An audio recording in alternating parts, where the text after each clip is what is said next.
அன்பு வணக்கம். 1978 கமலஹாசன் அவர்கள் நடித்த நேரடி மலையாள படத்தோட கதையை தான் சொல்ல போகிறேன். இந்த படத்தை இயக்கியவர் ஐவி சசி. கமலஹாசன், ஐவி சசி 2 பேருக்குமே ஃபிலிம்ஃபேர் அவார்டு கிடச்சிருக்கு. இந்த படத்துக்கு வாங்க கதைக்குள்ளே போகலாம். ராமு அப்படிங்கிற ஒரு அனாதை பையன் இருக்கான். அவனை வருதுனியும் அவனுடைய மனைவியும் எடுத்து அன்பாக வளர்க்க ஆரம்பிக்கிறாங்க. அவங்களுக்கு குழந்தைகள் இல்லை.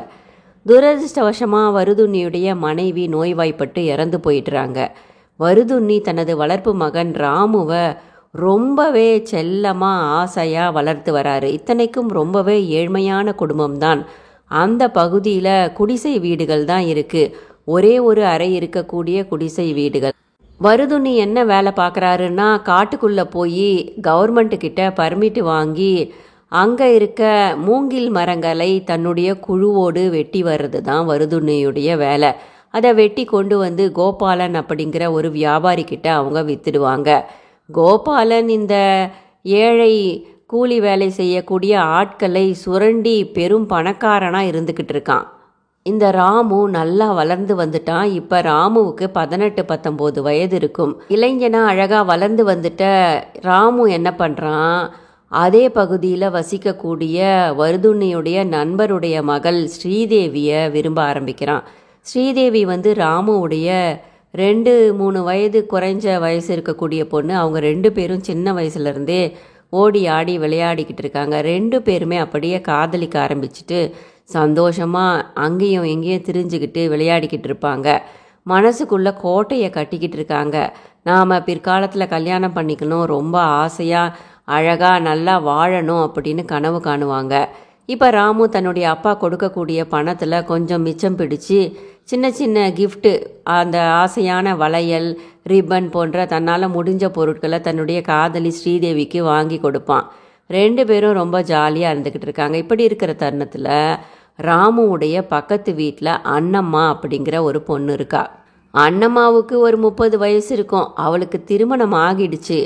ஆனால் அண்ணம்மாவை கல்யாணம் பண்ணிக்கிட்ட லாரி டிரைவர் என்ன பண்ணுறான், கொடுக்கறதா அண்ணம்மாவுடைய அப்பா சொன்ன 5000 ரூபா வரதட்சணையை அவங்க கொடுக்கலன்ற ஒரே காரணத்துக்காக அழகான தன்னுடைய மனைவி அண்ணம்மாவை அங்கே அம்மா அப்பா வீட்லேயே, அவளுடைய அம்மா அப்பா வீட்லேயே விட்டுட்டு, ஒரே அடியாக விட்டுட்டு வேற வெளியூருக்கு போய் வேற ஒரு பணக்கார பொண்ணை கல்யாணம் பண்ணிக்கிட்டு குழந்தையும் பெற்றுக்கிட்டு அவன் வாழ ஆரம்பிக்கிறான். கொடுக்குறேன்னு சொன்ன பணத்தை உங்கள் அப்பா அம்மா எனக்கு கொடுக்கல அப்படின்னு சொல்லி அண்ணம்மாவை கழட்டி விட்டுடுறான் அவளுடைய புருஷன்.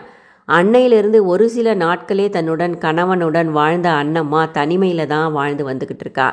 சின்ன வயசுலேருந்து இந்த பக்கத்து வீட்டு பையன் ராமு, அம்மா இல்லாத பையன், அவனை எடுத்து வளர்க்குறது அண்ணம்மா தான். அவனுக்கு உதவி செய்கிறது, அவனை குளிக்க வைக்கிறது, சாப்பாடு ஊட்டுறது அப்படின்னு. ராமுவுடைய அப்பா காட்டுக்கு மரம் வெட்ட போனால் ஒரு சில நாட்கள் மட்டுமல்ல, 1 வாரம் கூட காட்டிலேயே இருந்து திரும்புவார். அந்த நேரத்தில் அவங்க பக்கத்து வீட்டு பெண் அண்ணம்மாவும் அவளுடைய பெற்றோர்களும் தான் இந்த சிறுவன் ராமுவை பார்த்துக்கிறது வழக்கம். இப்போ வர வர அண்ணம்மாவுக்கு இந்த ராமுவை பார்க்குறதுக்கு ஆசையாக இருக்குது. அவன் மீது அவளை அறியாமல் ஒரு விருப்பமும் காதலும் ஏற்படுது, கவர்ச்சி ஏற்படுது. ராமு நல்லா வளர்ந்து 18-19 வயசில் அழகான இளைஞனாக வளர்ந்து வந்துட்டான் இல்லையா. தொடர்ந்து அண்ணம்மா தன்னுடைய ஆசையை ராமு கிட்ட தெரிவிச்சுக்கிட்டே இருக்கா. ஜாடமாடையா அவனுடைய கையை பிடிக்கிறது, அவனை அப்படியே தொட்டு பேசுறது அப்படின்னு. ராமுவுக்குமே அது நல்லாவே புரியுது. இருந்தாலுமே தன்னுடைய காதலி ஸ்ரீதேவிக்கு துரோகம் செய்ய ராமு விரும்பலை.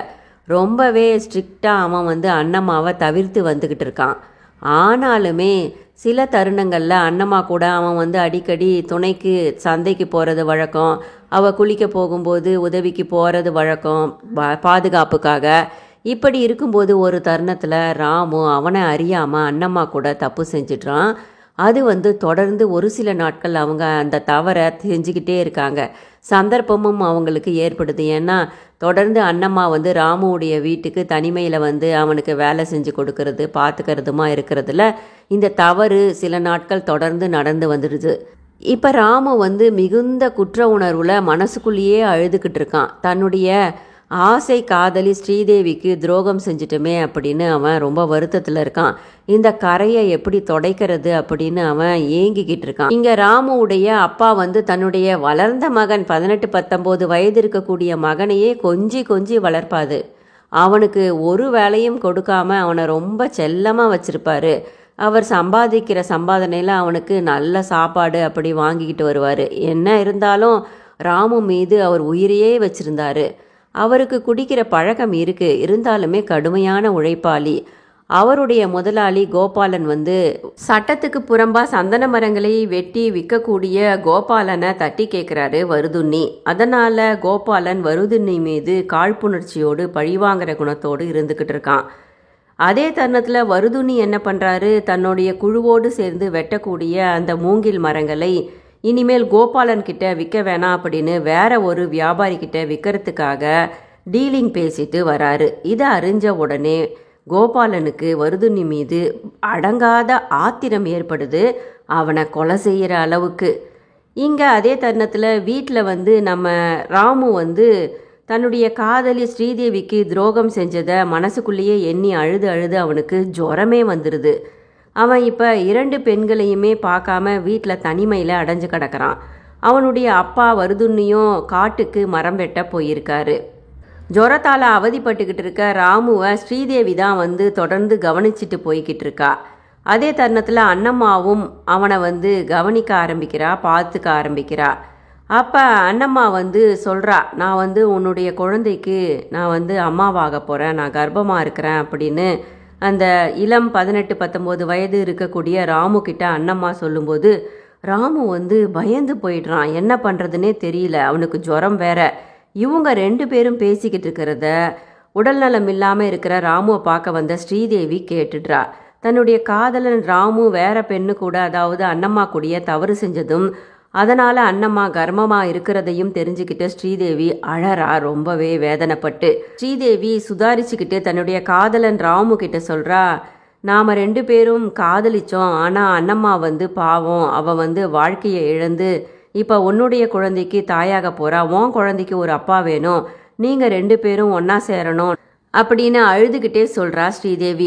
அதே தருணத்தில் கோபாலன் நாட்டு துப்பாக்கியை எடுத்துக்கிட்டு வருதுண்ணியை காட்டிலேயே வச்சு சீக்கிரட்டாக கொன்னுடணும் அப்படின்னு தன்னுடைய கூட்டாளிகளோடு கிளம்பி போய்கிட்டு இருக்கான்.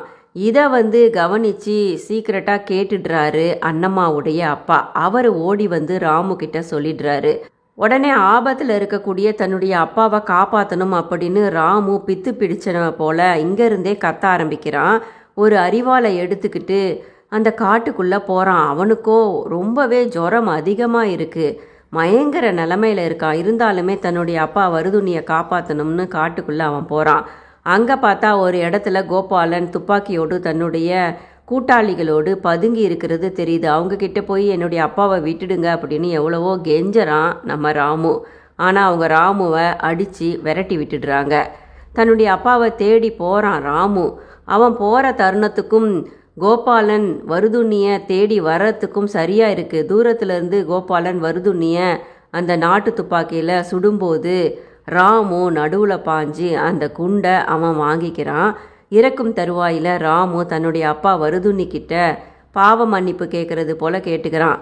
அப்பா, என்னை நீங்கள் ரொம்பவே அன்பாக வளர்த்தீங்க, நான் உங்களுக்கு எதுவுமே செய்ய முடியல, ஆனால் உங்களை காப்பாற்ற முடிஞ்சதுக்கு நான் ரொம்பவே பெருமைப்படுறேன். ஆனால் என்னால் இப்போ என்னுடைய குழந்தைய அண்ணம்மா சுமந்துக்கிட்டு இருக்கா, என் குழந்தையும் அனாதை ஆகிடக்கூடாது. என்ன நீங்கள் வளர்த்து எனக்கு ஒரு அட்ரஸ் கொடுத்தா போல் என்னுடைய குழந்தைக்கும் ஒரு முகவரியை நீங்கள் தரணும் அப்படின்னு வருதுண்ணிக்கிட்ட கேட்டுக்கிட்டு ராமு இறந்து போயிடுறான்.